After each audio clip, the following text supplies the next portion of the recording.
백분 토론으로도 해결할 수 없는 수많은 난제와 문제와 이슈들을 틈바구니에서 우리는 살아가고 있습니다. 각각에는 남북 관계가 그렇고 또 한일 관계가 그렇습니다. 정치 외교의 전문가도 아닌 목사가 무슨 이야기를 할 수 있겠습니까? 할 수도 없거니와 해서도 안 된다고 하는 평소의 제 신념입니다. 그러니 목사님 그저 그런 얘기하지 마시고 하나님이 우리를 사랑하신다는 복음의 이야기만 선포해 주세요. 성도 여러분, 하나님께서 우리를 사랑하십니다. 극진히 사랑하십니다. 그런데 우리의 그 믿음과 사랑이 깊어진다는 것, 하나님이 원하시는 우리 믿음의 성숙, 그것은 어떤 의미가 있을까요? 복음 안에서 행복한 증인으로 살아가기를 하나님 원하실 텐데 그 길은 어디에 있을까요? 만화 영화였던 라이언 킹이 25년 만에 실사 영화로 돌아왔다고 합니다. 여러분, 영화 기술이 발전했다고 해서 그 영화가 가지고 있는 감동이 커질까요? 그게 그렇지가 않습니다. 아무리 더 정교하게 작업을 했다고 해서 그 스토리가 가지고 있는 힘이 커지느냐? 역시 그것도 아닙니다. 관건은 우리가 좋아하는, 우리가 사랑하는 그 이야기를 우리가 얼마나 더 사랑하고 얼마나 더 깊이 이해하느냐, 거기에 달려 있습니다. 미로슬라브 볼프라고 하는 조직신학 교수님이 계신데 제가 유학했던 훌러 신학교에서 조직신학을 가르치셨던 분이십니다. 근데 이분이 워낙 뛰어나셔서 좋은 저서를 많이 내셔서 예일대학교 신학부에서 이분을 모셔갔습니다. 그래서 지금은 미국 예일대학교 신학부에서 가르치고 계신 교수님이신데 이분이 많은 책을 쓰셨습니다만 이분이 쓰신 책 중에 배제와 포용이라고 하는 제목의 책은 25년간, 지난 25년간 저술된 가장 중요한 신학 작품이다 하는 평가를 받고 있는 그런 저서이기도 합니다. 볼프 교수님은 크로아티아 분입니다. 여러분, 20세기의 발칸반도는 한반도와 더불어, 아니 한반도보다 어찌 보면 더 극심한 갈등을 겪은 그런 곳입니다. 발칸반도는 저자가 태어난 땅일 뿐만 아니라 그의 신학적인 질문과 대답을 잉태한 땅이기도 합니다. 크로아티아 사람들을 무자비하게 죽인 세르비아의 전사들을 가리켜서 체트닉이라고 부릅니다. 과연 체트닉을 끌어안을 수 있는가? 이 질문으로부터 볼프의 신학은 시작됩니다. 내 동족은 짐승처럼 짓밟히고 있는데 나는 지금 십자가에 달리신 그리스도를 따르는 사람으로서 어떤 대답을 해야 되느냐? 십자가의 메시지와 폭력의 세상 사이에 틈바구니에 있는 이 긴장, 고통의 현장에서도 용서하시는 하나님, 영원히 기억하지 아니하시는 하나님, 원수로부터도 새로운 공동체를 창조하시는 하나님을 나는 이 배제의 세상에서, 이 폭력과 기만의 세상에서 어떻게 증언해야 될 것인가? 이것이 볼프 교수의 질문입니다. 볼프 교수가 한 번은 강연을 다 끝냈는데 현존하는 최고의 신학자라고 여겨지는 독일의 위르겐 몰트만이 이런 질문을 했다고 합니다. 교수님 강의를 잘 들었는데 하지만 당신은 체트닉을 끌어안을 수 있습니까? 크로아티아 땅에 파멸의 씨를 뿌리고 있는 악명 높은 세르비아의 전사 체트닉을 당신은 끌어안을 수 있습니까? 대답하기에 시간이 좀 걸렸습니다만 볼프는 분명하게 대답했습니다. 왜냐하면 준비된 대답이었기 때문입니다. 아니요, 못할 겁니다. 아마도 못 끌어안을 겁니다. 하지만 그리스도를 따르는 이로서 나는 그럴 수 있어야 한다고 믿습니다. 여러분, 무턱대고 다 용서할 수가 없죠. 다 사랑할 수가 없고요. 평화의 이야기를 하기 위해서는 폭력의 문제를 반드시 짚고 넘어가야 되고요. 진실의 이야기를 하기 위해서는 기만의 문제를 밝혀내야 됩니다. 이 진실과 정의, 이것 역시 또 다른 사랑의 구현이기 때문에 정의와 사랑이 입맞춤하기 위해서는 과정 중에 이 기만과 폭력의 문제가 다 해결돼야 됩니다. 그러나 그 시작과 결말, 그건 어디서 찾을 수 있느냐? 십자가에 달리신 그리스도의 사랑에 그 의지에 있다고 우리 신앙인들은 고백할 수밖에 없습니다. 물론 현실로 곧 적용되기가 힘들죠. 그러나 신앙은 종말론적이니까 교회 신앙 공동체는 세상과 다른 삶을 보여주는 종말론적인 공동체입니다. 원수 못 끌어안지요, 못합니다. 하지만 그리스도를 따르는 이로서 우리는 그럴 수 있어야 한다고 믿습니다. 여러분, 자아와 타자는 한 곳에서 만날 수가 없습니다. 어디서 만나겠어요? 정치와 외교가 자아와 타자를 이어줄 수 있겠습니까? 유엔이 자아와 타자를 이어줄 수 있겠습니까? 자아와 타자가 만날 수 있는 유일한 곳, 그 유일한 가능성은 십자가뿐입니다. 발칸반도 크로아티아인에게 채트닉은 한반도를 살아가고 있는 우리에게 북한이 될 수도 있고 일본이 될 수도 있겠죠. 채트닉을 끌어안을 수 있습니까? 아니요, 못할 겁니다. 하지만 그리스도를 따르는 이로서는 그럴 수 있어야 한다고 생각합니다.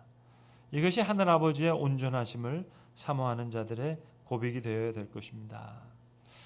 이 지점에서 볼프 교수는 아주 특별한 개념 하나를 소개합니다. 창조적 불의라는 거예요. 아니, 의면 의고 불이면 불이지 창조적 불의는 뭡니까? 이거 말장난 아닙니까? 여러분, 창조적 불의, 이거 어떻게 설명해야 될까요? 개인적인 이야기를 드려서 죄송합니다만 지난주에 저희 매형이 환갑이 되어서 온 가족들과 함께 식사를 했습니다. 저희 가족 모임에 서울 영락교회에 작년에 새로 부임하신 담임 목사님 온 가족이 함께 했습니다. 왜 이분들이 함께 하셨느냐? 여기엔 한 가정의 오래된 한 슬픈 이야기, 그러나 아름다운 이야기로 변한 숨겨진 이야기가 있기 때문입니다. 작년 초 서울 영락교회 담임 목사로 부임하신 이 김 목사님은 부산 영도에서 28년 동안 목회하신 분인데, 부산 영도는 부산에서 가장 낙후한 지역입니다.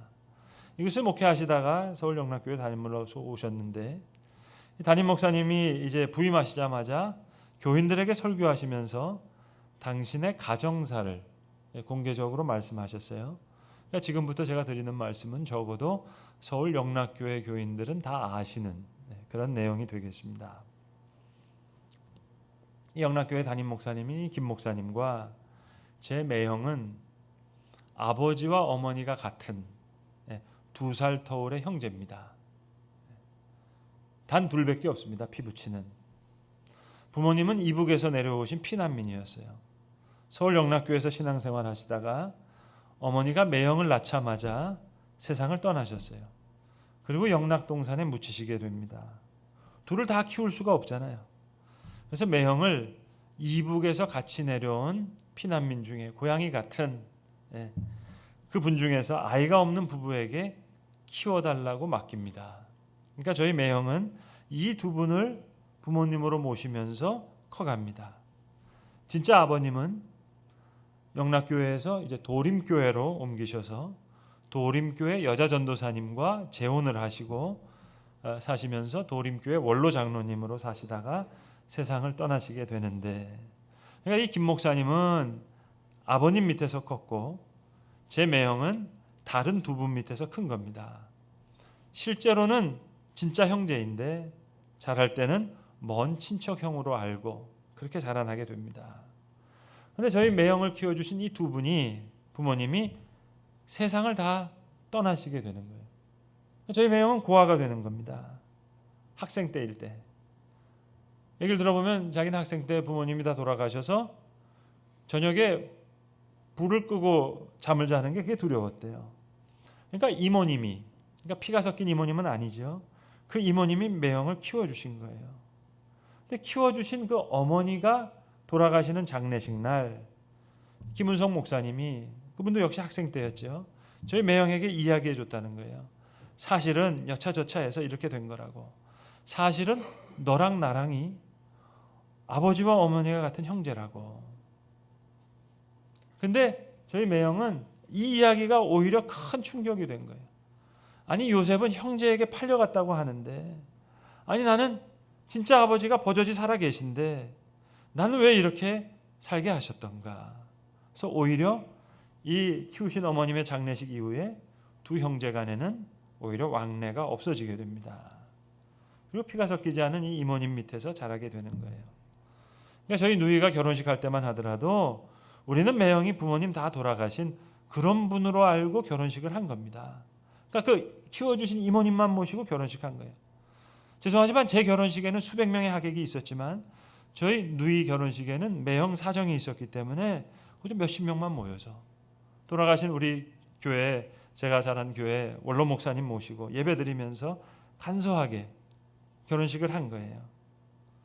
그리고 이제 시간이 지나서 매형이 결혼하고 아이들 생기고, 그러니까 제 조카들 낳고 시간이 많이 지나서 형이 목사가 됐다는 얘기를 듣는 겁니다. 그리고 부산에서 목회한다는 이야기를 듣고, 그 목회하셨던 그 부산 영도가요, 바로 영도다리 바로 앞에 있는 영도중앙교회, 지금은 땅끝교회로 이름이 바뀌었습니다만 거기서 목회하시는 김은성 목사님을 저희 매형이 찾아가는 거예요. 이 이야기를 김 목사님이 작년에 서울 영락교회 부임하시자마자 첫 설교에서 교인들에게 개인사를 밝히시면서 다 하신 거예요. 잃어버렸던 동생이 있었는데, 잃어버린 것 같은 동생이 있었는데 요셉처럼 성공해서 부인을 데리고 자식들 데리고 찾아왔다. 그러니까 저희는 결혼식 때만 하더라도 이 김 목사님과 우리가 사돈이 되는 줄은 전혀 몰랐죠. 결혼하고 시간이 지나고 나서 이제 왕래가 시작된 겁니다. 그러니까 이 김 목사님은 저희 가정이 고맙고 또 한편으로는 저희 부모님께 죄송하기도 하고, 근데 우리 가정은 누가 고맙냐? 우리 자형을 키워주신 이 이모님이 고마운 거죠. 그러니까 이분을 높이면서 진짜 이모님인 줄 알고 그렇게 그때도 고마웠고 지금은 더 고맙고. 자, 여러분, 그렇다면 창조적인 불의는 뭘까요? 진짜 이모 아니잖아요. 가짜 이모잖아요. 거짓말입니까? 불의입니까? 아니요. 창조적 불의, 그리고 사랑이에요. 볼프 교수는 십자가를 창조적 불의로 설명하는 거예요. 아니, 죄가 없으신 분이 왜 십자가에 달려 돌아가세요? 이건 불의한 거죠. 십자가에 달리시면서 저들의 죄를 용서하시옵소서, 저들은 저들이 하는 일을 모르겠나이다. 심판하셔야 의로운 거죠.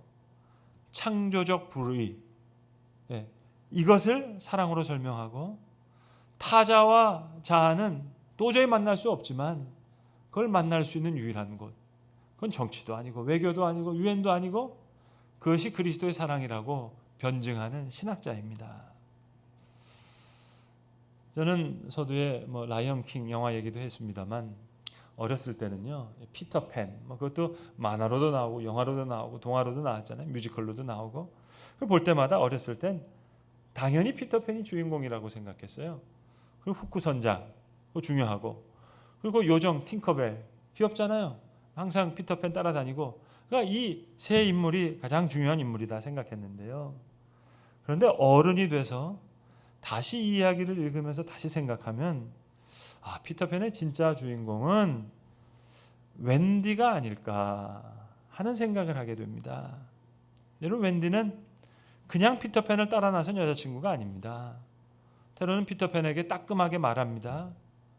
피터팬, 네버랜드에선 네가 왕일지 몰라도 결국 너는 어린애일 뿐이라고. 실제로 피터팬이 주인공이지만 미숙한 점이 많잖아요. 그 네버랜드에 살고 있는 엄마 없는 수많은 남자 고아들, 거기에 웬디가 엄마 노릇도 하잖아요. 그리고 같이 여행을 떠난 자기 남동생들 다 돌보잖아요. 전 팅커벨이 되게 귀여운 요정인 줄 알았는데요. 이야기를 다시 보니까요, 되게 사악하고 아주 괴롭혀요. 그러니까 피터팬이 웬디 좋아하는 걸 가지고요, 팅커벨이 이거 질투해가지고요, 웬디가 아주 무진장하게 고생하잖아요. 그걸 다 겪어요. 그러니까 피터팬을 통해서 사랑도 배우고, 후크 선장을 통해서 모험도 배우고, 그리고 팅커벨을 통해서 이 시기 질투의 문제, 그 어려움도 다 겪고 나서, 그리고 웬디는 네버랜드에 남지 않고 자기 현실, 자기 집으로 돌아옵니다. 집에 있는 아버지는 어떤 아버지예요, 여러분? 아이들한테 호통치고 사랑하는 강아지 내쫓는 그런 아버지예요. 아버지가 그냥 힘없고 초라하고 무정한 존재로 알았는데, 아버지가 저렇게 된 거 그거 다 가정을 위한 희생 때문이었다는 사실을 웬디는 알아가게 됩니다. 여러분, 라이언킹 영화 새롭게 영화 만들었다고 감동이 새로워질까요? 사랑이 깊어진다는 것은, 우리의 믿음이 성숙해진다는 것은 그 이야기가 가진 그 스토리의 힘, 그 이야기에 대한 이해가 깊어지고 또 그 이야기를 다소라도 나의 이야기로 만들어갈 때 이루어지는 겁니다. 그래서 오늘 예수님 하늘아버지의 말씀을 해주시면서 이 이야기를 우리의 이야기로 만들어 가라고 그렇게 지금 말씀하시는 거예요. 너희는 너희 이웃을 사랑하고 너희 원수를 미워하라 하는 그 말을 들었지만 나는 너희에게 이르노니 너희 원수를 사랑하며 너희를 박해하는 자를 위해서 기도해라. 이같이 한즉 하늘에 계신 너희 아버지의 아들이 되리라. 왜냐하면 하나님은 그 해를 악인과 선인들에게 다 비춰주시거든요. 하나님이 내려주신 비는 불의한 자와 의로운 자에게 다 내리시는 비거든요. 그러니 그 하늘 아버지의 해와 비를 생각하면서 너희는 하늘에 계신 너희 아버지의 온전하심과 같이 너희도 온전하라. 여러분, 같아진다는 얘기가 아닙니다. 동등해진다는 얘기가 아닙니다. 우리가 어떻게 하나님처럼 사랑할 수 있겠어요? 그러나 유사성을 의미합니다. 그런 유사한 온전함이 우리에게 있어야 한다는 말입니다. 원수 사랑하기 힘들겠죠. 그러나 하나님의 사랑을 느끼면 느낄수록 미워하는 마음이 약해질 수는 있겠죠. 채트닉을 끌어안을 수 있는가? 아니요, 못할 겁니다. 하지만 그리스도를 따르는 이로서 그럴 수 있어야 한다고 생각합니다. 이와 같이 아버지의 온전하심을 사모할 때 하늘아버지의 이야기는 우리의 이야기가 되고 우리는 하늘아버지의 아들이 되리라. 오늘 주님 그 말씀을 산상수훈 가운데 지금 해주시는 거예요. 본문 46절에 예수님 말씀하십니다. 너희가 너희를 사랑하는 자를 사랑하면 무슨 상이 있으리요? 세리도 이같이 아니하느냐? 우리가 우리 자녀들 사랑하는 거요? 할아버지가 손자 사랑하는 거요? 너무 당연한 얘기죠. 동물도 자기 새끼는 사랑하니까는요. 그래서 세리도 죄인도 그건 한다는 거예요. 너희가 너희 형제에게만 무난하면 남보다 더하는 것이 무엇이냐? 이방인도 이같이 아니하느냐? 로마서 5장에 이렇게 말씀하십니다. 곧 우리가 원수 되었을 때 그 아들의 죽으심으로 말미암아 하나님과 화목하게 되었은지. 하나님이 우리를 사랑하시는 그 사랑이 바로 원수 사랑이에요. 그러니까 여러분, 원수 사랑은 최고의 사랑이기 이전에 저와 여러분이 받은 기본적인 사랑입니다. 그러니 원수와 핍박하는 자, 그는 하나님이 사랑하는 자예요. 그리스도께서 그를 위해 죽으셨어요. 그러니까 존귀하죠. 어떻게 원수를 사랑할 수 있을까? 아니요. 그런데 그것이 십자가의 사랑이거든요. 그리스도의 십자가의 사랑의 속성은 그런 거거든요. 전 여자 집사님들하고 대화하는 가운데 그런 얘기 많이 들어요. 목사님, 전 남편도 사랑하고 아들도 사랑하는데 남편을 미워하는 건 아닌데 솔직히 말씀드리면 아들하고는 대하는 마음이 참 다릅니다. 내 아들하고 남의 아들 다르다는 얘기를 그렇게 고상하게 하시더라고요, 여러분. 남편 입장에서 한번 얘기해 볼까요, 여러분? 남편은 아내의 사랑도 받고 어머니의 사랑도 받았어요. 같은 여성의 사랑이에요. 근데 그 사랑이 달라요. 아내는 다 바른 말을 합니다. 여러분, 아내님들이 하시는 말씀 중에 틀린 말씀이 하나라도 있던가요? 다 100번 맞는 말씀 하시죠. 그런데 참 이상하죠. 그 옳은 말이 사람을 살리지는 못해요. 어머니는 사실 틀린 말씀을 하실 때가 많거든요. 온 동네 사람들이 다 알아요. 그 집 아들이 제일 못된 녀석이라는 걸. 근데 어머니는 100번 얘기하죠. 우리 아들은 착하다는 거예요. 우리 아들이 잘못된 거 다 나쁜 친구 만나서, 친구들 중에서 그놈이 제일 나쁜 놈인데 어머니는 그렇게 믿어요. 근데 여러분, 틀린 이야기가 사람을 살려냅니다. 그러니까 아내가 남편을 사랑하는 그 사랑보다 어머니가 아들을 사랑하는 그 사랑, 그게 아가페의 사랑에 더 가까운 거죠. 그게 더 진짜 사랑이죠. 그 사랑이 그러니까 사람을 살려내죠. 그러니까 어떻게 그럴 수 있느냐, 말도 안 된다, 사실은 못 믿겠다는 것이 아니라 사랑이 부족한 겁니다. 우리는 사랑하기 때문에 이런 거라고 사랑의 이름으로 말하지만 우리의 사랑이 거듭나야 됩니다. 사랑하기 때문에 아니요. 사랑은 그런 게 아닙니다. 사랑은 말하지 않아도 상대방의 침묵을 이해합니다. 아무 말 하지 않아도 압니다. 사랑은 허다한 죄와 허물을 덮는다 했습니다. 사랑하는 순간 다 이해가 됩니다. 오병이어로 5천 명을 먹이셨고 무리를 걸으셨고 또 죽은 나사로를 살리셨기 때문에 우리가 구원 얻은 게 아니에요. 십자가에 달려 돌아가신 그 창조적인 불의 때문에 우리가 구원을 얻었습니다. 그 창조적인 불의가 곧 사랑이요. 여기에 진정한 능력이 있고 은혜의 역사가 있습니다. 미움받았다고 미워하고 그럼 미움에서 자유할 수가 없어요. 폭력은 또 다른 폭력을 낳고 싸움은 또 다른 싸움을 낳습니다. 이 무서운 악순환을 해결할 수 있는 길이 어디 있을까요? 포용, 다른 말로는 포옹. 배제와 포용이라는 원제는 exclusion and embrace입니다. 여러분, exclusion, 배제의 반대말이 뭘까요? 배제의 반대말은 포용이 아니에요. exclusion이니까 반대말은 inclusion이죠. 포함이죠. 포섭이죠. 그런데 exclusion의 문제는, 배제의 문제는 inclusion으로 해결될 수가 없어요. embrace예요. 포용입니다. 여러분,